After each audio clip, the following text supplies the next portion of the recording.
All right, welcome to another episode of the All American Hoops Podcast. This is episode 73. Beginning of every episode, we go through history of which players were the number episode it was. The only player to wear 73 in history was Dennis Rodman in 1999 when he played for the Lakers. As per usual, I'm joined by my younger brother, Matt Driscoll. Chris, always a pleasure. Excited for a great episode today. Absolutely. And also joining us is host of the How About Them C's podcast and columnist for Celtics blog, Sam LaFrance. Hey, thanks for having me. You guys are going to be in trouble. You guys hit 100 episodes. What are you going to do then? 100 episodes. So I'm not entirely sure. We really didn't start doing. We really didn't start doing like the numbers up until like episode 30 because I remember I said Steph Curry and then Matt corrected me when he said Sam Hauser. So yeah, but yes. So maybe like 1 through 30 we'll cheat. And maybe we'll do like catch up there. But then after that maybe we'll do like I'm thinking we probably do like a day in history thing. We'll see. Yeah, that's probably what we'll do. We'll see what happens. We got a few months until then, but yeah.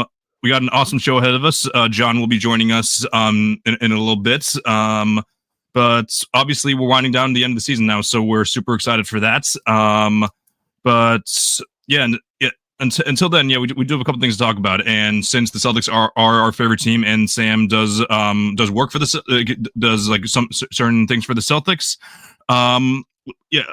I figured that we'll start off the show by talking a little bit about that. So the Celtics did lock up the 2 seed, or they were like locked up in a 1-2 seed, but officially, I think it was on Tuesday night. The Cavs officially won. They took that 1 seed. It ended up being later than we thought. So, but however, they did have a big game on. It wasn't a big game, but it was a great game on Tuesday nights against the Knicks. So, Sam, do you have any takeaways from that game? So, I was on playback for Celtics blog with Jake Eisenberger, first the floor. Awesome guy, by the way. If you guys ever need somebody, you should hit him up. He's awesome. Okay, that's good. And we're watching this game, and I could not believe that I managed to care about an April 8th game after the 2 seed was all but secure, and I was fired up. Overtime. I hate the Knicks. I think the Knicks have the most insufferable fan. You guys are down in Jersey. You probably have to deal with it. The Knicks fans are some of the worst people you'll ever meet. They have championship parades every time they win a game. They have no banners in their garden. It's a very sad garden. And, the Celtics, both teams really wanted to win Tuesday's game. You could tell from the get-go, the Knicks, backs against the wall, essentially, doesn't mean anything, but they didn't want to get swept in the regular season series. Boston probably wanted to work some things out before the playoffs, get everybody healthy out there, and have Missoula play around with things. You saw, like, random zones he was throwing in there just to throw New York off, little experimental things. And to see the way that game ended, where it wasn't really going great for Boston, they kind of trailed a lot of the first half, turned it up in the third quarter. Tatum and Porzingis just went bananas. Porzingis hit the 3 from the logo. Tatum took over and spammed fadeaways over Mikal Bridges. Awesome finish to the game. Happy they won it. Love that they beat the Knicks. Love that they haven't lost to the Knicks this year, especially considering the Knicks were pitted to be like the big bad Celtic killer. They make the 2 trades over the summer. Everyone's kind of gassed them up. And on paper, they had really, really good talent to match up with Boston. OG and Bridges, really great wing defenders. Perfect matchups on paper for Tatum and Brown, but neither one of those guys does anything to Tatum. It's like he just sees like a paper bag in front of him. It does not matter. Easy work for him. So I think if you want to take anything away from that, I think you got a pretty good punch from the Knicks. Cat went berserk. Jalen Brunson had a really good game too. And it still really wasn't enough on a night where Jaylen Brown was maybe out there because he was trying to hit the 65 game rule and then got bullied into not doing that over the last 2 days. But he didn't give them anything, and the Celtics still managed to pull it out. So very impressive win. More impressive than anything I would have thought we would have seen in April from the regular season. Yeah, Sam, you make a couple of good points there. I think the biggest takeaway was your Jaylen Brown comment at the end. You had a tough game from Jaylen Brown. He could kind of like basically not move out there. He clearly is still banged up. You got not a lot of bench production. I mean, you had a good shooting night from Hauser, but he only finished with 7 points. Peyton Pritchard finished with 8 points. Rare bad Luke Cornett game, I would say. And then Derek White really didn't have that great of a game either. I mean, a couple of frustrating turnovers at the end of the game, and the Celtics still were able to pull away. That's because of obviously Kristaps Porzingis and Jason Tatum. You said that OG and Mikal don't really phase Tatum. I'd say that's definitely more true for Mikal. I think Tatum is just too strong for a guy like Mikal Bridges to guard him. OG was getting physical at the end of the game, which I like to see that the refs were letting them play a little bit, but it's still Tatum at the big shot to force it into overtime. And Celtics, just pulled it out in overtime. It was great to watch. So I wasn't able to watch the game start to finish, but I did have her watch the condensed version of it. Which if anyone ever, that's something I always highly encourage. If anyone ever didn't get to watch a game like those, like just like being able to sit down just for a little bit after that. One thing, yes. So one thing that always stands out to me about the Knicks, they have an incredibly talented offensive team, and even like some defensive schemes that Tibbs draws up can be pretty impressive at times. But at the end of the day, when you do have Karl Anthony Towns as your rim defender, and then you have Jalen Brunson as your point of attack defender, you could have prime Kawhi Leonard, prime Scottie Pippen, and prime another elite wing, like even like Drew Holiday out there, and you're gonna be limited. Like, I'm not saying you're not gonna be a good defense, but you're gonna be limited for sure. So I'm not sure. Like, it's looking like if the Celtics and the Knicks do win their first round matchups, which we'll talk about the matchups and how they're going to work out towards the end of the episode. But I'm just curious to see if what the Knicks are going to, if they're going to do some double big lineups where they're going to put Cat at the 4, because like we saw like the Wolves defense really maximized last year with Gobert with Cat being able to guard the big men, with Gobert just being that roamer. So obviously Robinson isn't as good as a like roamer as Gobert, but he's still like a pretty solid defender. And then having having like the Bridges and OG out on the wings, which in my opinion, actually, I think the Bridges has actually improved since like the very beginning of the year. And then like obviously Brunson will probably be in there like 40 minutes a game, but maybe on certain matchups they'll have Josh out sit a few more minutes than usual. By a few more minutes than usual, I mean playing 43 minutes instead of 48 minutes. But but so it's one of those. But I'm very interested to see. And and Sam, before you give your takeaways on that, joining us is our older brother John Driscoll. How we doing, John? Oh, you muted. Fellas, how we doing? Apologies for being late. I am off work for the next 2 weeks after tomorrow, so I've been pulling some later hours at the office, but looking forward to it. Sam, nice to meet you. My apologies for being late go directly to you, not these two guys. Oh, no problem. Come on now. It's great that you get to be off for 2 weeks. Like, that is the best feeling that you could probably have other than championship. That's right. I was talking to, I forget who I was talking to about, but like with my job, it's like required that you take, 2 weeks of your vacation day in a row. And some people complain about that. I'm like, get 2 weeks off in the middle of everything. I think the last time I had 2 weeks off was in college. So it's been quite a long time since then. I'm looking forward to it. Going to go on a little vacation, going to head down or up to Boston the week after. So a lot to look forward to. Just got to get through tomorrow. Yep. But by the way, Sam, John does live in New York. He's not wearing that hat because he's not a Knicks fan, as we've been crapping on them for the past 5 minutes. So that would be really sad for him if that was true. I wouldn't even have to make fun of him. He just see the lack of success, and it would be enough. Yeah, exactly. No, I mean we're Mets fans, which is probably equally as bad. But Yeah, exactly. So Sam, I was wondering like where your takeaways I know this is a Celtics segment, but I was wondering if you had any takeaways on what the Knicks ceiling would like. Obviously, the Knicks have struggled against the Celtics all year long, but I'm also interested to see like what adjustments they would make with a double big lineup. So what's tough about the Knicks, right, is they've struggled against the Celtics, but they've actually just struggled against anybody that's good. They're 0-9 now against Boston, Cleveland, OKC, who are more likely than not the teams that you will see in the late playoff round should you be so fortunate to get there. And what it boils down to for them, it really feels like when you're playing a high-level playoff series and you see it in these games in the regular season, like even like looking away from the Knicks, it felt like some of those games early in the year against Milwaukee were high-level games like this where both coaches were really trying to win.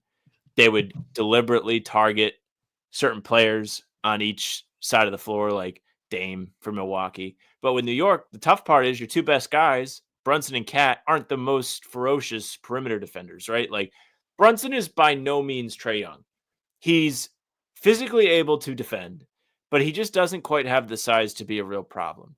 Cat doesn't quite have the quickness to keep up with guys and switch on the perimeter the way you would hope that a big man does, the way that we're all so fortunate in Boston that somebody like Al Horford can do if he's asked to do so.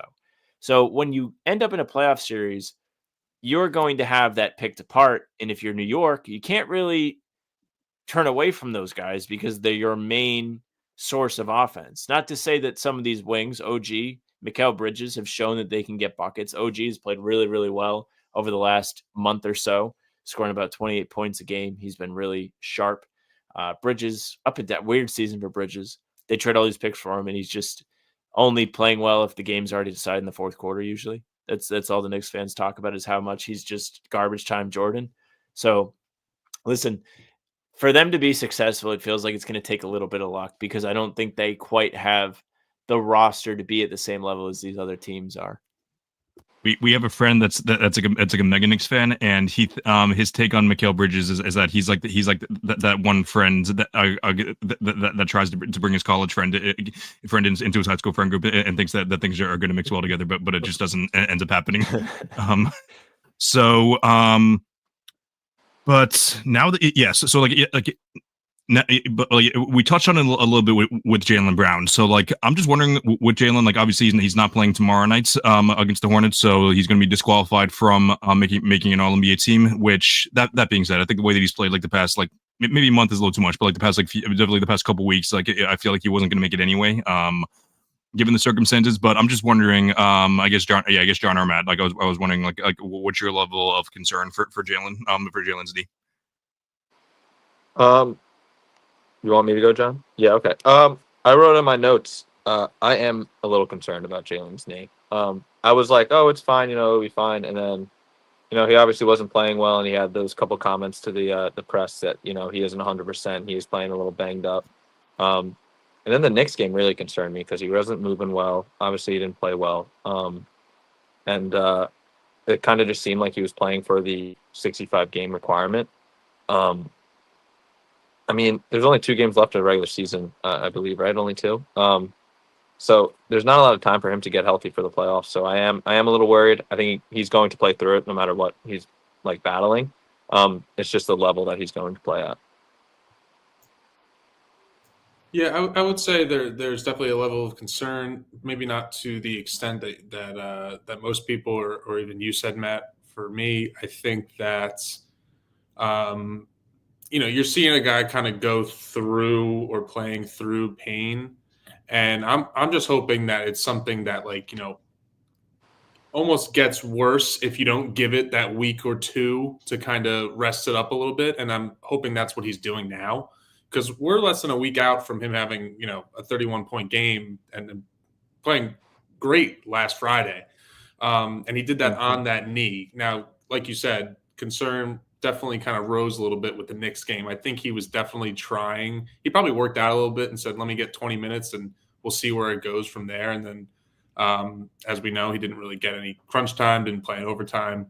But I'm just hoping it's something that if he gets that week and a half rest, it won't flare up in the playoffs. But that might be wishful thinking, because these things, a lot of these injuries, you do need sometimes an off season to kind of get fully better. And with knees, you could feel great one day and then, do a little tweak that you don't realize until the next morning. So I think my level of concern is there, but not quite high too yet.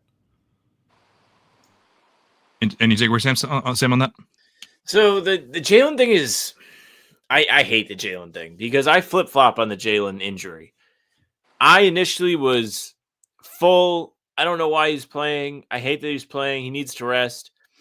Jack and I would chat about this on the pod. And Jack's initial take before he really started coming to the podium and talking about this regularly was maybe it's the type of thing where no matter what, he's going to need surgery in the offseason. It's not really going to heal unless he gets that surgery. So the best approach might be to learn how to deal with the pain. And Jaylen has really leaned into that angle at the podium ever since. Not, to say there's any correlation, but if you really want to drink the Kool-Aid on that, you can. I think there's some truth to it. If you're going to have to deal with a certain injury, and you have to play at a high level, it's better to figure out in meaningless games in April how you're going to do so rather than once the playoffs get started. At the same time, I'm not a doctor, but I can almost certainly tell you that there are almost zero injuries that will get better if you just continue to work them, if you don't give them a break. There are minor ones that will heal eventually. It'll probably still take longer to heal, but it's not just going to go away if you just ignore it. He seems to seem confident in having some sort of plan in the playoffs. He keeps mentioning it at the press conferences where he's just like, yeah, the playoffs are to come. We'll be good. We got a plan. He's talking to his own doctors. He's talking to his team of specialists that work on his body, and he feels good about it. So who are we to tell him? But now that we know he isn't going to try and play in tomorrow's game or Sunday's game, probably, it makes me feel a little bit better about the whole 65 game thing, because that's been the whole discussion around this recently, where we're all like, is he just going to try and play to make all NBA? Like, is he just going to put his knee on the line to try and make an all NBA selection this year?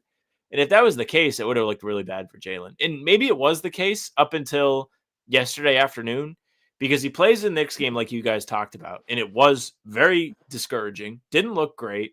Looked hurt. Didn't make much of an impact. They win in spite of that. And then the injury report comes out from PR. I don't know. What was it? Like 2:00, noon, something like that. And it's like Jalen questionable, everybody else out. And we're all just sitting here scratching our heads. He's going to maybe play after yesterday. And we're like, there's no way that he isn't doing this to try and qualify for awards. People went online. They got mad about it. Maybe it gets back to him. And he's just like, you know what? This is chalked. We don't want to keep doing this. It's a bad look. I'm glad that he's not going to play. It gives him. So if he doesn't play again until game 1, it'll be probably like 10-ish, 11 days rest, which isn't bad.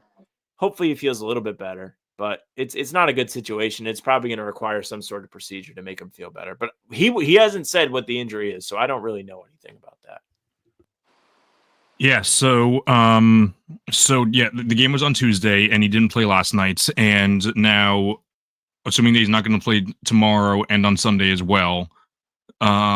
And then they're going to have a week off, and then game 1 is going to be on either Saturday or Sunday. So that is going to be close to a little less than 2 weeks of rest for him. So that's the most encouraging thing about this is that he's going to be able to rest. He's going to be able to, and not fully rest. I'm sure he's going to be working out during that time, but just being able to give it the care that it needs, I think, is the most encouraging thing about it. And that's why, while it is a concern for sure. I'm feeling slightly less optimistic about it. Like once I actually looked at the calendar, I'm like, okay, like he has time to let it rest for now. And I would have been so annoyed had he made the 65 games and then he would have not made 13 All NBA, because he's like I said at the beginning, I really didn't think he was going to make it. And especially given the positionless format, because if it was with the position format, he actually would have had a chance. But I don't know.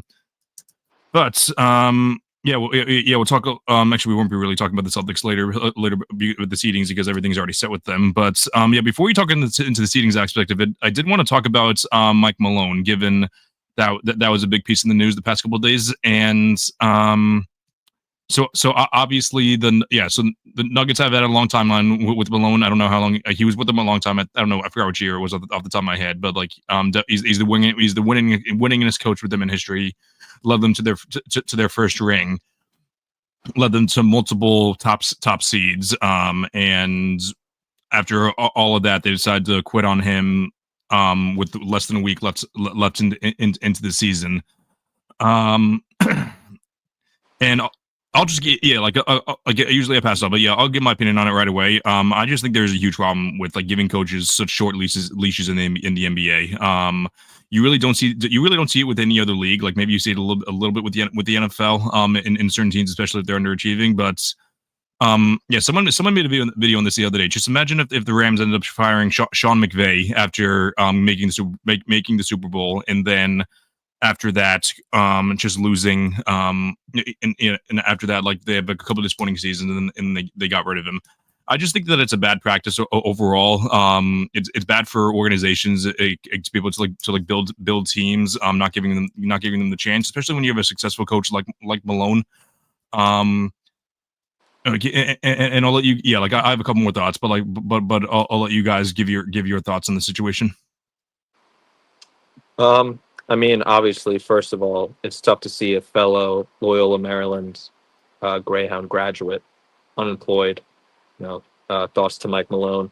But Chris, you had a lot of great points. What we were all thinking, I think they fired him with 5 games left in the season. Just crazy timing.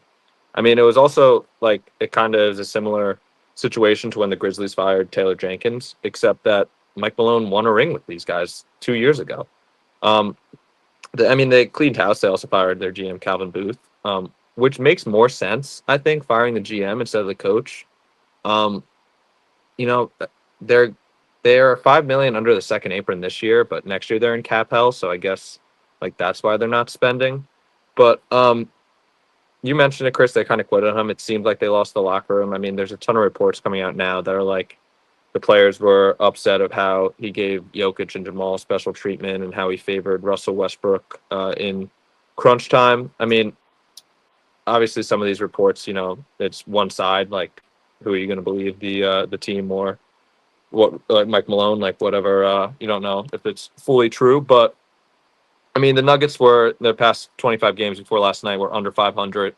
They're 16-21 versus teams above 500. So there were definitely red flags. There were signs that things weren't going well in Denver. But firing a coach with 5 games left instead of after the postseason is a crazy move, definitely. Yeah, I mean, I saw the stuff about Westbrook too. Like, that's kind of a very interesting thing to just trickle out of this is like everybody just blames Russ. People have kind of turned on him after the game a week or two ago where he fouls on the 3-pointer after missing the layup on the other end. But Michael Malone, just there for 10 years. This is the way it ends. It's just kind of how it happens in the league. I think the pre-playoff firing is the most bizarre part of this. Yeah. You mentioned it, like the team hasn't really been good lately. Maybe they feel like it's going to give them a great chance to compete in the playoffs. I feel like having Jokic at all gives you a pretty good chance to compete. The GM firing, also pretty funny. I guess Mike Malone and Calvin Booth had a little bit of beef. They didn't like each other. And the ownership was just like, you know what, you guys can both go in timeout. They just got rid of both of them. There was no clear winner. But all the while, Denver's just been playing Jenga with their team since winning a championship, just kind of plugging pieces out. First summer, Jeff Green gone, Bruce Brown gone. Then they let KCP walk last summer. And the more, like, you're probably going to see with the Celtics down the line here, it's going to suck, but we're not talking about them. When you do that, you start to run out of guys. Coach gets frustrated because he feels that. He feels like he's not having the same guys that he used to have when they were competing for a championship. He gets frustrated. GM gets frustrated. Probably affects the players a little bit. And then if the Westbrook thing is true, or it's just been him kind of talking shit to his, or whatever. I don't know if I can curse on here. Can I curse on here? Yeah.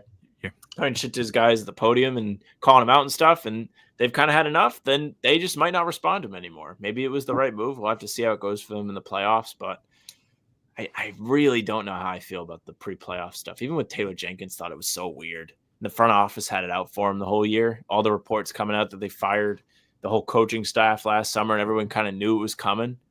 So bizarre. This is a very weird trend we're seeing. You're right. Yeah, I think you make a good point because I was just thinking the same thing. It's just weird. Like, I think when we saw Taylor Jenkins get fired, it was a week and a half, maybe a week ago, we were all kind of waiting around for some like Ime Udoka type scandal to drop. Okay, what did he do off the court? And then and nothing came. And I think Malone's is even a little bit weirder. I know the Grizzlies, they won a championship 2 years ago. The Grizzlies have been playing better than the Nuggets, over the course of this season or however much, whatever timeline you want to go back to.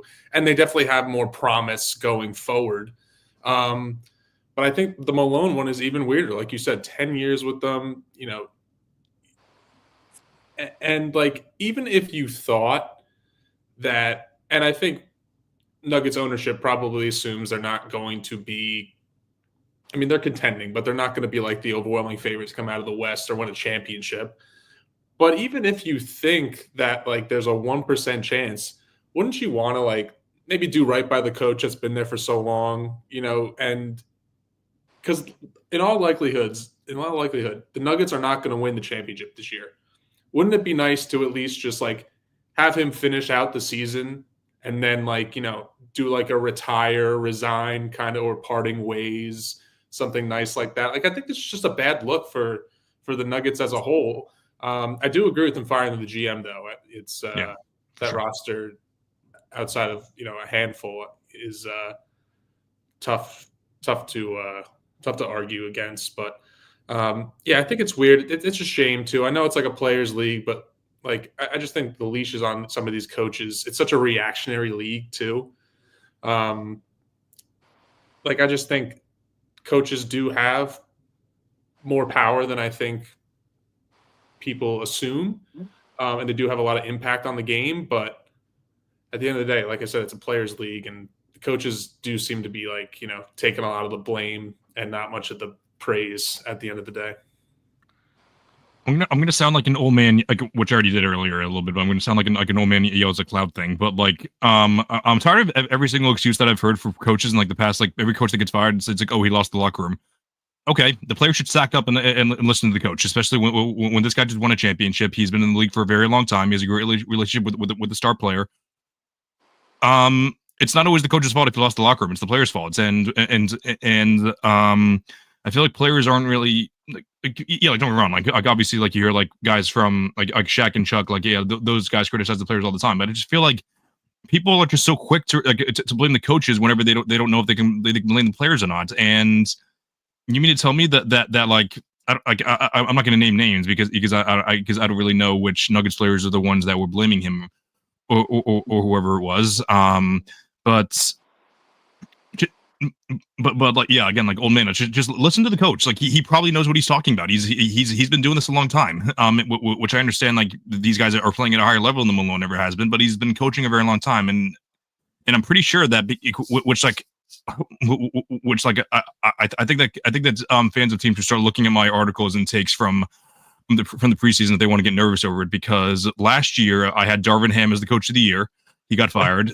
This year I had Taylor Jenkins winning coach of the year, and he got fired. And then I also did a ranking of the top 30 coaches in the the top 30 coaches in the league. I'm pretty sure that I had Malone 2 behind brand new exposure. It definitely was top 5. I don't know if it was 2. It was definitely in the top 5 though. It may have been 2, but just like so like maybe my evaluation of coaches isn't the best, but I don't know. It just gets a little annoying about how like like which the players make more than the coaches. So like no, I'm not saying I'm not like being like a millionaire defender or anything like, but it's just like it just is a little frustrating, like how like certain jobs like have like which like these coaches make a lot of money. So like I'm not calling them big victims, but like it is a little annoying how like such a small leash that they have.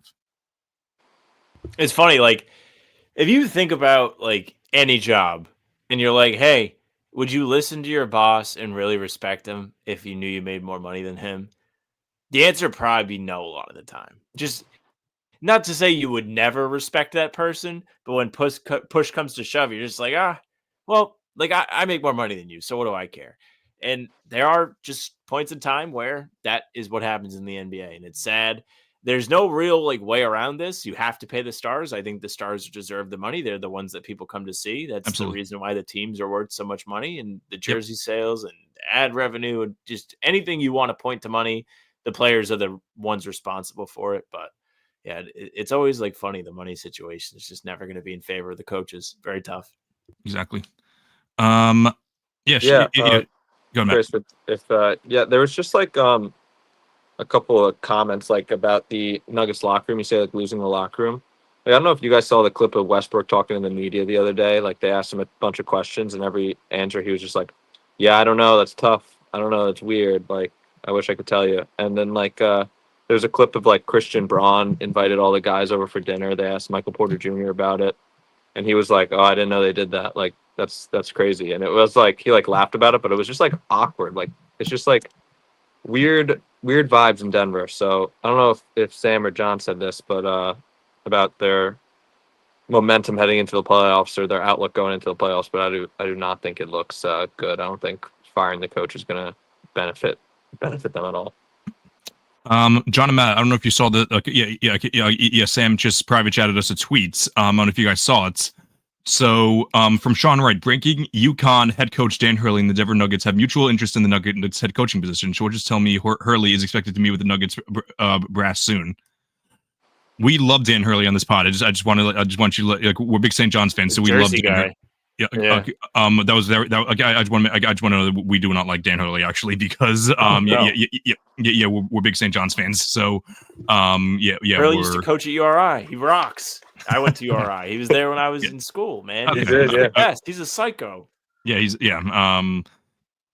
understandable on your end, but the whiny personality, like if you don't have a close relationship with the guy, it doesn't really I guess doesn't really go too far especially if it's a rival team as well. So I guess that's part of the reason. I'd love to see the Jokic brothers just beat the piss out of Dan Hurley.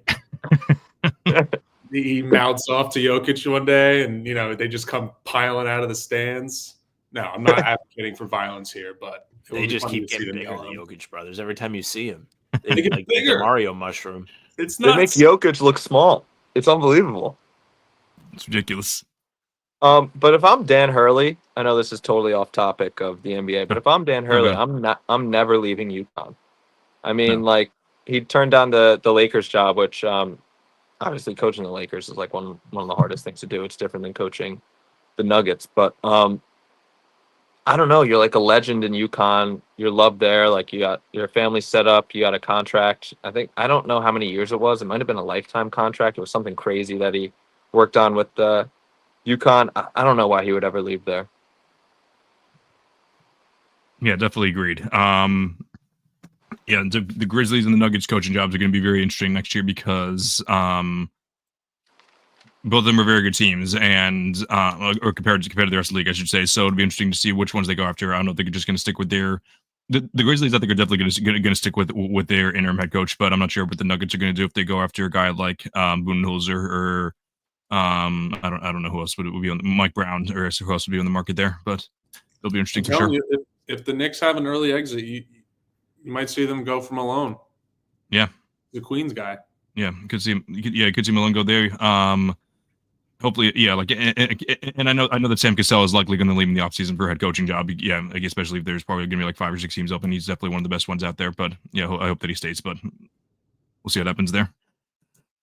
All right, so this is gonna be a fun segment, I think, because I'm someone who I know that you guys like them too, but I'm someone who loves giving predictions and just thinking about the future. And the future, in this case, the future is only 2 days from now, so it's not really too big in the future. But so as of today, I've them written down, but I also want to make sure that I have my games, my exact amount of games correct as far as it goes for the standings. So obviously for the East, the only guys that are locked in their position are the Cavs at 1, the Celtics at 2, and the Magic at 7. I believe are the only ones that are locked in their position. Other than that, the Knicks are like all but locked. They're 2 games ahead of the Pacers, so the Knicks would have to lose out and the Pacers would have to win out. So they're probably going to end up as the 3 seed. Pacers are 3 games ahead of the Bucks, but I'm pretty sure that the Bucks own the tiebreaker there. So again, if the Pacers lose out, the Bucks win out, which probably again isn't going to happen, but just in case. And the Bucks are 2 games ahead of the Pistons. The Pistons do play the Bucks twice, so yes, so there actually is a possibility there of the Pistons ending up owning the tiebreaker. Which, Matt, weird throwback actually. This year, do you remember the other time the Bucks played the Pistons this year, or one of the other times? Mike's off. The Bucks played the Pistons. I don't remember. Okay, so we were in the car. We were driving home from the Celtics net from Brooklyn when the Celtics played the Nets. Oh yeah. Yeah. I think it was a double overtime game. I'm pretty sure. Yeah, the Pistons won that game. So, the Pistons would own that tiebreaker too. So, like again, unlikely, but that they win both. And after that, the Hawks, the Bulls, and the Miami. And I'm not even going to give the description for the West because we all know that it's just a mess. And me explaining it more would probably make things more confusing. But however, we're just going to go through each relevant game. Like we're not going to talk about the Celtics. We're not even going to talk about each game. I think we're just going to give our predictions and maybe just give like a little blurb for each one. But for each one going on, I just want us to give our predictions. We'll take a vote, and if we're split 50-50, then we'll just give that win to the home team. So, Chris, by the way, I just checked because I thought the Bucks won that game. They did. The Bucks won the game. Okay. In overtime. I think Ron Holland missed 2 free throws to send it into overtime. Oh, that was the one. Yes. That was a fun game. Yes, that's right. Yeah. Giannis had like 60 or something. Let me look it up.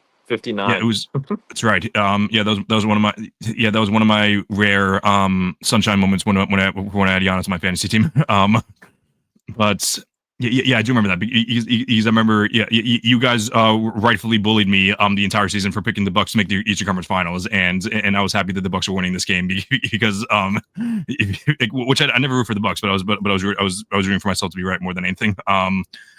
But so they're every time somebody brings up Giannis, I'm like, man, what happened to that guy? And then Yeah. he's averaging 30, 12, and 6 on ridiculous shooting. Like he's unbelievable.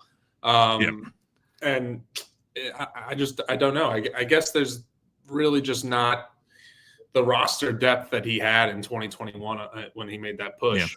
But I just wanted to throw that out there because I think it's so ridiculous that he doesn't get. I don't think he gets talked about enough at all. No, it is not. Small market, they're not playing great. It's similar to the Denver thing where they've just played Jenga with that roster. Like, oh, Drew's not there anymore. Now Chris Middleton's not there. And Brook Lopez isn't Brook Lopez anymore. You just go down the line. It's just far less impressive than it used to be. Even in 2022, when they had Wesley Matthews and Brook is Brook. They had Malik Beasley. Beasley's been awesome for the Pistons this year. They just let him go.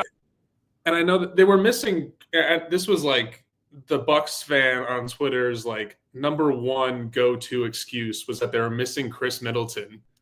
And we all as Celtics fans were like, shut up, who cares? And now looking back on it, it's they probably could have just ran it back and been a contender, Yeah.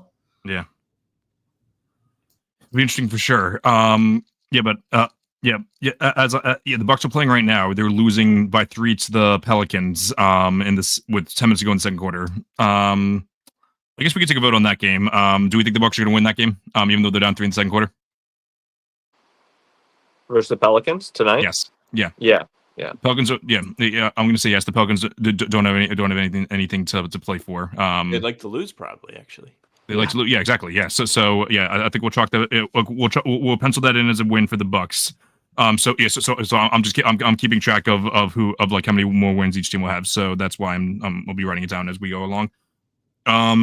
The Knicks are currently up 12 on the Pistons. They're up 10 on the Pistons with 6 minutes left to go in the third. Do we have any reason to believe that the Pistons, we do have reason to believe, obviously, the Pistons are a very good team, but does anyone want to be bold and pick the Pistons?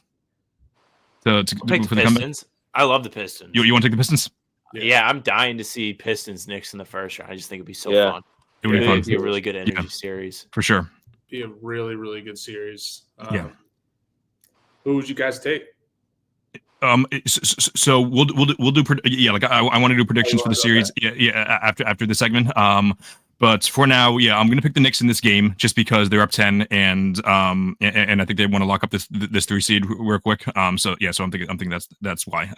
Precious Achiuwa is 8 for 11 right now. He's 18 points. It's a bad day. It's just not your day. That's what's happening to you. That's ridiculous. Yeah. So in that case, I think I'm pretty comfortable picking the Knicks too.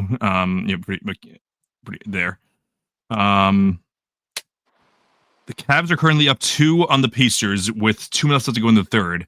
The Cavs, again, have nothing to play for, and the Pacers are trying to lock up that 4 seed. I'll let you guys give your picks. I mean, Tristan Thompson's in the game for Cleveland. That should tell you all you need to know. Yeah. It feels like the Pacers should be able to pull that out. Okay. Yeah, I agree. Have more motivation.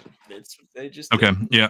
And I'm 50-50, but since the Pacers are home, and they just tied the game, the Pacers are home, and Matt and Sam picked it out. Even if me and John picked the Cavs, the Pacers would have the advantage there. So we'll chalk that up as a win for the Pacers. Ty Jerome has 24 and 6. Ty Jerome, Ty Jerome is Ryan Russillo's guy. He and Simmons were saying the other day that I wonder if there's a world where he gets signed for 3 years, $50 million. I'm like, I know that people throw contracts out like it's nothing in today's NBA, but I feel like it's gonna be a little bit different now with the second neighbor crap. So we'll see what happens there. But yeah, Ty Jerome definitely will get paid a little more than one would think though. The Hawks are up 24 in the Nets, which that doesn't really count for playoff implications, but it's for seeding. So we're not going to take a vote on that. The Hawks won that game. And so that's one more win for the Hawks. I think we got one more. Oh yeah, this is a big one actually. One more game tonight. The Timberwolves are playing the Grizzlies. So the Grizzlies are, 1, 2, 3, 4, 5, 6th in the West. one game, so like half a game back, and then the Wolves are 8th, one game in the loss column behind everyone else, pretty much besides the Warriors. So, for this game, John, who are you thinking?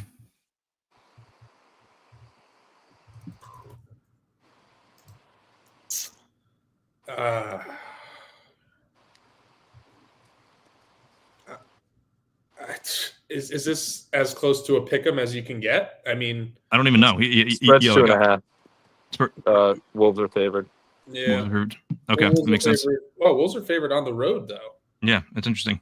I'll probably ride with Timberwolves here. Okay. I really don't have a good reason for you guys. I mean, this is a very tough pick. I wish I had some kind of analysis to give you, but this is tough for me.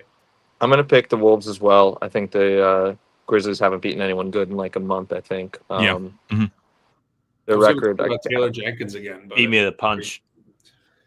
Yeah. Grizzlies have been awful against good teams this year. Yeah. I think in Minnesota just feels like they've been pushing. They've had stretches this year where they've been really good. They were dead, and now they've kind of revived themselves to be a part of this absolute jam-packed race for the playoffs in the middle of the West. So if I had to pick, I would pick Minnesota tonight. That's just what it feels like. So it sounds like a sweep. Grizzlies are 14-23 versus teams over 500 this year. Wow. So Sam, for context, I did over unders at the beginning of the year. And every team is set right now except for the Grizzlies. If they have, I picked the over for them, and they need one more win for me to be right. And if they get one more right, I'd have gotten 20 out of the 30 right. So that'd be pretty. I'd feel pretty good about myself if they got one more win. But they do have a pretty tough schedule, which we'll tackle in a second. But that's it for tonight. So so we can we'll just like not fly through, but we'll go through these next ones pretty quickly. Tomorrow we have the Magic versus the Pacers. As I said, the Magic are locked into that 7th seed, and if the Pacers win tonight, they'll be locked in at the 4th seed, honestly. But either way, I'm leaning towards the Pacers. Just because I feel like the Magic are going to be resting their players. Yeah, if the Magic rest their players, I'll go Pacers. But if not, I'm going to go Magic because. Then again, I also think the Pacers are going to, if they win tonight, which we shouldn't be basing, like I'm just assuming they're not going to base the rest of their players fully, but I'm sure they rest some of them, especially if they win. Back to back too. Yeah. I still think I like the Pacers. Like just thinking about Orlando yesterday, playing just about everybody against the Celtics. And the Celtics played nobody, and they still struggled to score the ball. It was different. They've been one of the worst scoring teams in the league, if not the worst. Indy's one of the best offenses in the NBA. It just feels like a really bad matchup for Orlando. Agreed. I'm going Indy. Yeah. Bucks versus Pistons, as we mentioned. I'm going Pistons because the Bucks are going to be on a back-to-back, and the Pistons have something to play for as well. I don't know if they will after tonight, or they will actually. Yeah, like there are some implications for the playoffs there, but yeah, I'm going to go with the Pistons. I agree. I'm always gonna ride my boys, the Pistons. Love it. Yeah.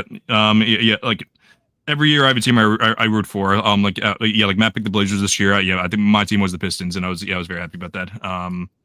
Shout out to Tobias Harris.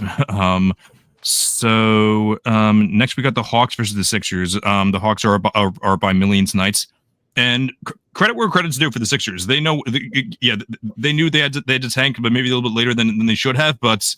When they did, they went all in. The Nets didn't. The Raptors didn't. The Sixers went all in on the tank, and usually I'm anti-taking, but given that they've been pretty good the past few years, they went back to their roots and fell on tank. So I got to give them credit for that. Are we all picking the Hawks though? Yes. Oh yeah. Awesome. Okay. Give me once. Did I mark that? Sorry, did I mark the Hawks? Okay, good. All right, Hawks. Good. And next we have the Cavs versus the Knicks again. The Knicks win tonight. This is kind of going to be an irrelevant game, so we could skip this game actually. Yeah, given that the Knicks are probably going to win at least one game, they'll be locked into the 3 seed. Well, Knicks are only up 4 right now. Okay. So I would probably pick the Knicks in that game because the Cavs have absolutely. All right. We can mark the Knicks as a win then. Yeah, like I don't even know. Yeah, like I don't even know what the situation could be more for either team because the Cavs are done for the season, but I don't know what Atkinson has in mind for what he wants his team to run by. Okay, cool. Then also week tomorrow we got the Wizards versus the Bulls. Unless anyone has a problem, I'm gonna pick the Bulls. We're gonna mark down the Bulls as well. We don't need to discuss anything. What should, is anyone kind of rooting for the Wizards to win the Cooper Flag sweepstake? I feel like I kind of am. I don't know where I want him to go. I think I just want him to go out west. Give him to Portland. Give him to one of these teams where I only have to see him play twice a year. So go out west. I don't want him to go to OKC or to San Antonio though, because he's one of the, as long as Jazz. I want Danny Ainge to get his dude. Yeah, exactly. Okay. Wait, hang on. I should say no. Yes. So no Thunder and no Spurs. And even I'm not sure if the Thunder aren't going to get the Sixers pick though. So are not likely, I should say. And also, obviously no Lakers as well. But that's a given. The Heat versus the Pelicans. We going Heat. The Heat stink. But we going Heat. Yeah, like these are. So that's one win for the Heats. Raptors, Mavs. This is actually important for both teams. For seeding, I should say. I'm gonna go Toronto's Mavs. out, right? What was that? Toronto's cooked. So I think you got to roll with the Mavs on this one. I really feel like they'll be pushing to try and get some sort of advantage in the 9-10 game against Sacramento. Yeah, some sort of momentum going there. Yeah, this so is a I agree. bad year for the play-in. Those 9-10 teams in both conferences are horrible. Yeah, the worst. Yeah. Adam Silver apologist always saying like, such a great idea. People aren't tanking anymore. First of all, yes, they are tanking. Second of all, you have bad teams that might make the playoffs. It was literally so bad for the league. Grizzlies versus Nuggets. The two teams that we just talked about for a good amount of the episode. I think the Nuggets. I'm gonna go. I think I'm gonna go with the Nuggets too. Yeah, I don't buy Memphis. Yeah. Okay. Sadly. Yeah. All right. Cool. So Nets versus the Wolves. We are going Wolves. Yeah. Okay. Yeah. Just Clippers versus Kings. Again, important for both teams, but however, the Clippers are the much better team, obviously. So I think pretty safely we're gonna go with the Clippers. And Warriors versus Blazers. I would say the Warriors are a lock, but they lost last night to the Spurs. So I was literally about to go to bed last night, and I checked my phone, and I saw the Warrior. It was like a tie game with 3 seconds left, and I saw Drummond made the free throw. I'm like, oh, cool. And then I watched it, and I saw Harrison Barnes just drain that three in front of his team's face. So, find a nice Warriors skid prior to the playoffs. Lose a couple, less confident going in. I'd like to see that. I don't really want to root for in the West. The way these standings could fall, you could have so many fun first round matchups. Exactly. Yeah. I am vehemently rooting for Lakers Clippers round one. Ooh, I like that. Awesome, If I could pick one thing, that's what I would want to see. Yeah. Should we still go with the Warriors, like just to be safe in this case? Yeah, I think the Blazers are probably trying to lose at this point. Yeah, probably. And the last one, this is a very important one, a very interesting one. The Rockets versus the Lakers. The Lakers beat them a couple weeks ago. And Lakers are obviously on a roll. But they're also pretty locked in on that 3 seed. But I still think they want to win. I think they want to win on Friday, just so they can rest all the guys on Sunday. Is what I'm thinking. And the Rockets are locked into the 2 seed pretty much. Yeah, Houston doesn't have much to play for. They probably don't want anybody getting hurt before the playoffs. No. Yeah, so Houston is the probability thing you said, Chris. They're at 100% for the 2. 100. Oh yeah, because I know that the what was they're 52. So they're only cool. So we'll go with the Lakers. We got Sunday Fun Day. The Game 82 is a very underrated time. This is the second year in a row. We have a ton of chaos with everything going on. So Sunday we got the Battle of New York. We got the Knicks versus the Nets. The Knicks will be sitting all their guys at this point, but then again, the Nets are also tanking. This game isn't really that important. But however, if the Knicks lose versus the Pacers and the Cavs, they are going to have to play their guys if they want to snag that 3 seed. Unless they want to snag the 4 seed instead and play the Cavs instead of the Celtics, I don't know. Pistons and Knicks are tied now, by the way. They're tied. Okay, yeah. Third almost over. Yeah, but I still think I'm gonna say the Knicks win this. I'm going to go with the Nets actually because I'm assuming the Knicks are going to win one of these games, and the Nets have been working hard all along. I'm going to go with the Nets. I don't think Tibbs risks his guys anyway. True. Yeah. Could also just see Tibbs not resting them. Just Yeah, for the hell that's of it. yeah. Yeah. Hard ass. Yeah. All right. John and Sam, what are your picks?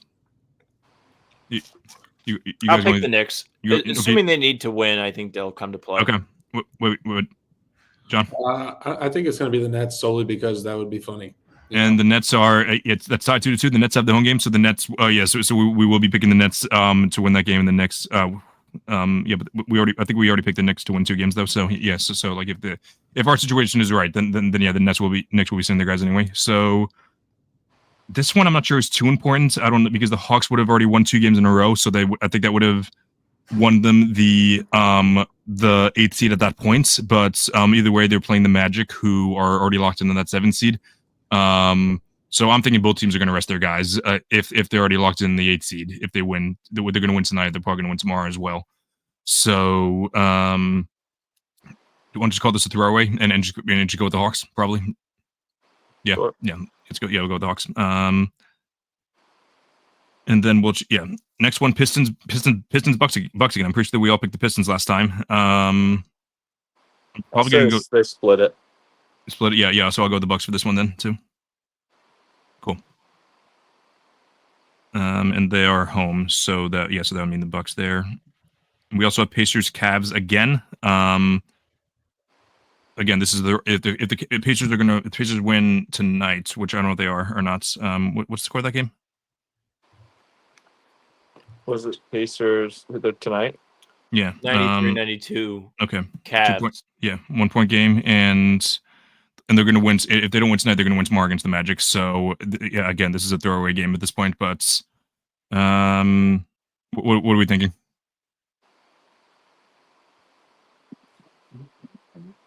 Let me see. Sorry, Pacers, Cavs. That's what we're talking about. Yeah. They're playing right now, but I'll do the Pacers. You do the Pacers, okay? The Cavs aren't going to play anybody. No. I think I'll go with I think I'll go with the Cavs. Yeah. Given like even though they're not gonna rest their guys. They're gonna rest their guys, but I also don't think they want to lose like 3 games in a row going to the playoffs, even if they're already the first seed. True. Yeah. So yeah, I'll go with the Cavs. Sam, John. I'll go with the Pacers on that. Okay. So will I. Okay. So yeah, Pacers win 3 in a row, and the Cavs lose out the rest of the year. That'd be interesting for sure. Wizards, Heat. We all going with the Heat, I'm assuming. Yeah. Yep. Oh yeah. Yeah. Bulls, Sixers. I'm assuming we're all going with the Bulls again. Yes. Lakers versus the Blazers. I'm probably gonna go with the Blazers honestly for this one. If the Lakers are gonna be locked in the 3 seed. Yeah, I agree. Yeah. So yeah, I'll go Blazers. Yeah. And just a couple more guys. Jazz versus the Wolves. I'm assuming we're riding with the Wolves. He's like the Wolves are gonna have to win this game, or not have to, but like they want to win this game for seeding 6. Wolves win 3 in a row to close out the season. Mavs versus Grizzlies. That gets interesting one kind of. Let's say the Mavericks. You're gonna go with the Mavericks? Okay. Yeah. Same here. I bet you the Grizzlies are gonna have something to play for here. Yeah. I think the Mavs will too, though. No. The Mavs. The Mavs might play for home court in the 9-10 game, but yeah. I still feel like Memphis has more than Dallas does at this point. Yes. So they're going to be playing at the same time as the game we're going to the next, the Kings versus the Suns. So the Mavs do have something to play for, but I'm still going to go with the Grizzlies though. And if that's wait, Sam, did you pick the Grizzlies or did you? I'm going to pick the Grizzlies. Okay. Yeah. So that means the Grizzlies are home, so they'll have the tiebreaker there. So there's that. The Grizzlies, the Suns, Kings. We're going with the Kings, I'm assuming. Mm-hmm. Yeah. Okay. And Clippers versus Warriors. Ooh, it's a big one. That'll be must watch on the last day. I think I'm going to pick the Warriors. Clippers have been playing really good ball lately. 6 in a row they've won. 8-2 in their last 10 though. Yeah. Mm-hmm. I'm gonna go with the Clippers just because what John said. I would love to see the Warriors be skidding into the playoffs. Yeah, they've both been playing really good basketball. I'm going to lean Clippers, though. I'm going to go with the Clippers, too, I think. Yeah. I just trust them more, especially, not, again, like, I feel bad after this every time, but, like, not quite. I hope that Kawhi's healthy. They got two more. So, Raptors, Spurs. This game definitely won't matter at the end at this point, but, like, I guess we'll pick the Raptors. And then Nuggets versus Rockets. I bet you that's going to be one of those, like, Houston has nothing to play for games. Maybe they rest guys. Denver might have something to play for, being in that absolute dogfight. Yeah. I feel like Denver is a good choice there. Yeah, for sure. Agreed. I think I made a mistake, kind of, or not a mistake, but like one thing that we didn't think about. So, based on what it looks like right now, if things worked out the way that we have them laying out, the Lakers, the Nuggets, and the Clippers would all be tied for third, fourth, and fifth. The Lakers would have something to play for against the Blazers in that game. Do we want to switch our picks, or do we want to just like, or do we already make our picks? And would you want to let it ride? If the Lakers play for something, I think they would win. I think they would too, but like, do we just let it ride either way? Sure. Yeah, so let's let it ride. Okay, so I'm going to tally up like the amount of wins. So why don't you guys just talk about like some of your potential favorite matchups in the West? Yeah, because I know that Sam talked about the battle of the LAs in the first round. So if you guys want to mention another fun matchup that could work out as well, that'd be awesome. Well, right now the Warriors are the 8 seed. I do think. Are they? The Warriors? Yeah, there's a 7. I'm on the probability thing that Chris sent. I guess that's just based on strength schedule and stuff like that. Half game, so it could be a coin flip anyway. How it okay. Yeah, if they end up being the 8 seed, I think they would lose. But that would be a tough matchup for the Thunder. I mean, you win close to 70 games on the year, then you got to play Steph Curry and Jimmy Butler, and they're older now, but experience is so huge in the playoffs. I just think all these matchups are going to be so fun. I can't stop thinking about Lakers Clippers. You have 2 arenas now. You have Steve Ballmer. You have the Wall. Be cinema. Yep.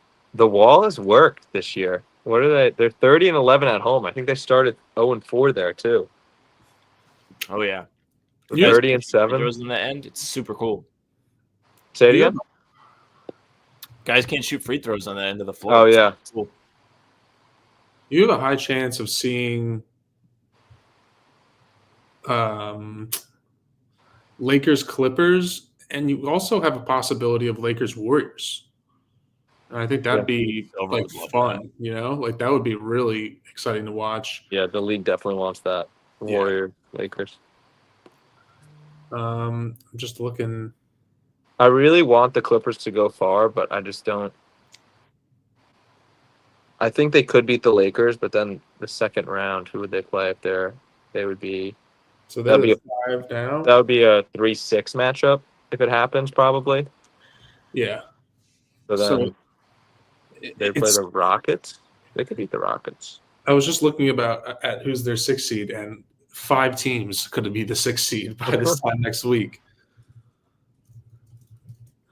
I feel like everyone's saying that the Rockets are obviously the 2 seed there, and they've been playing pretty good basketball last 10 games last month. I feel like people are like still doubting them because they're so young and inexperienced, and they don't have like the true star to hit shots at the end of the games, and that's kind of has been their issue, is that their offense does get stagnant towards the end of games. But I don't know. I feel like they're kind of getting disrespected for winning above 50 games, and they are the 2 seed. All right, so what we've all been waiting for. So if things worked out the way that we predicted, the East standings would have no changes whatsoever, which I was kind of expecting. So Cavs 1, Celtics 2, Knicks 3, Pacers 4, Bucks 5, Pistons 6, Magic 7, Hawks 8, Bulls 9, Heat 10. I think. Is that what that is? Yeah, Heat 10. So, so no changes there. The Celtics would be playing the winner of the Hawks versus the Bulls. No, sorry, the Hawks versus the Magic. who the Celtics have struggled against before. So both of those teams, the Hawks not so much the past couple of years. Okay, actually last year they struggled against them in those two brutal games in March, but that's okay. In the Magic they lost to once or twice this year. I think it was just they lost last night, and then they also lost them one other time at the beginning of the year. Like around they lost both the games in Orlando this year. Yeah, okay, that makes sense. So that's yeah. Like obviously playoffs are different atmospheres, but like either way, it'd be interested to see Paolo and Franz in a playoff environment against the Jays. But yeah, we would get our Knicks versus Pistons matchup, so that would be a lot of fun to watch for sure. Do you think it's as much of a coin flip as we're saying that the Pistons could easily beat the Knicks? Like in a like I don't want to say easily, but like I think I don't know if it's a coin flip, but like I think it's a possibility for sure. Sadly, like I think the Knicks would end up winning that. It'd probably be competitive. Yeah, they just have more experience. Like even though they only won one round last year, like Anunoby was on the Raptors championship team. Bridges played in the finals for Phoenix. Like they've got guys that have been there. Cat played in the Western Conference Finals last year. Detroit just won 14 games, and now they're good. So those guys are going to have a little bit of a learning curve. I would love to see it. I like the Pistons. I don't like the Knicks. I think the Pistons have played the Knicks well this year. They beat them in MSG twice, but playoffs are a different environment. Knicks just have more guys. Absolutely. Yeah. And then the Bucks Pacers whatever rematch, that'd be a lot of fun. I'm assuming the Pacers would win that series given the absence of Dame likely, but either way it'd be fun. And it'd definitely be a fun atmosphere in the East. Not as fun as the West though. So the West would be interesting because as I mentioned, so the Thunder and Rockets are 1 and 2. Then it'd be a three-way tie between the Lakers, the Clippers, and the Nuggets. The Lakers would own that tiebreaker because they won their division. The Nuggets are in the same division as the Thunder, and the Clippers are obviously in the same division as the Lakers. That's the first tiebreaker for a tiebreaker of 3. And if I'm being honest, I didn't do any research for who would win the 4-5 tiebreaker because like the two of them would be playing each other. But yeah, the Clippers would be playing the Nuggets for 4 and 5. And then the Wolves would be playing would be tied with the Grizzlies. I don't know who won those games this year, but I know we picked the Wolves for this game. I'm just not sure about the other ones though. But yeah, I just jotted down the Wolves at 6. But unless one of you guys want to correct me, but no big deal if you don't. The Warriors would fall down to 8. So they would have to play the Grizzlies in the play-in game, and then loser of that would have to play the winner of the Kings Mavs. So if things line up like they would, so it'd be Thunder versus Warriors, Rockets versus Grizzlies, Lakers versus Wolves, and Clippers versus Nuggets.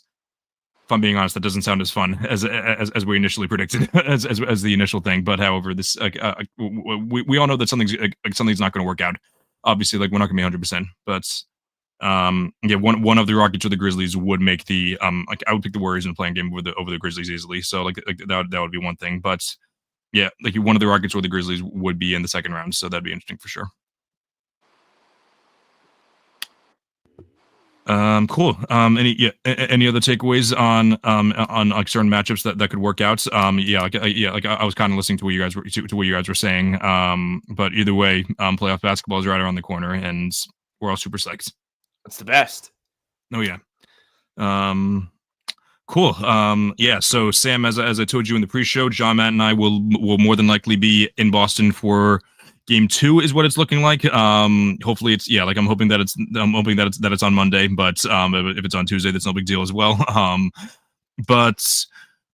Sam, pleasure having you on. Thanks for taking the time. Before I do my outro, do you have anything to plug? Every day on the How About Them Celtics channel, we're putting up new videos, so you can see Jack Simone and I doing full pods Tuesday, Thursday, Sunday. Game recaps are up the morning after each game. We do other stuff on the channel in between just to keep people up to date with all things Celtics. You can find me on Celtics blog. You can find me on Twitter at Sam LaFrance NBA. Awesome. So again, thanks so much for coming on. John, Matt, it's always a pleasure having you guys on. Until then, make sure to follow all my Cooper on all social media platforms on TikTok, Twitter, and Instagram. Subscribe to @SportsFluent on YouTube to catch every episode on Thursday nights at 8. Also catch me on NBA Max on Sunday nights at 10. This has been another episode of the All American Hoops podcast. Until then, keep grinding and stay hooping. Have a good night, everyone. Oh, Canada. Put on a suit. drink water, don't drink and drive. Hey, man, call your mother. It means nothing. It means nothing. Nah, they lying to you. It's about the money. Now you're more fluent.